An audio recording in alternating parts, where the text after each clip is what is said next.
खबर शामिल करते हैं चिन्योट से। हमारे ब्यूरो चीफ मुख्तार अहमद अंसारी की रिपोर्ट के मुताबिक अवाम की सेहत के साथ खिलवाड़ करने वालों के खिलाफ पंजाब फूड अथॉरिटी चिन्योट की सख्त कार्रवाइयां जारी।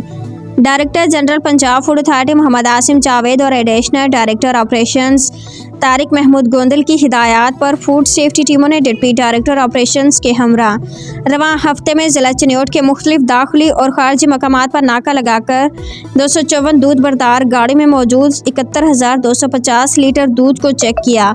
गैर मायारी दूध की तरसेल करने पर 14 गाड़ी को 47,000 रुपये के जुर्माने आयद किए गए और 2,000 लीटर से जायद गैर मायारी दूध मौका पर ज़ाया करवा दिया गया। पंजाब फूड अथॉरिटी चिन्योट की फूड सेफ्टी टीम्स बाकायदगी के साथ दूध की मॉनिटरिंग कर रही है। गैर मायारी ज़ायदा मियाद और मिलावट शुदा अशिया की फरोख्त करने वालों पर कड़ी नज़र रखी जाएगी। इंसानी जानों के साथ खेलने वालों से आहनी हाथों से निपटा जाएगा और कानून के मुताबिक कार्रवाई अमल में लाई जाएगी। Director general Punjab food authority Mohammad Asim Javed.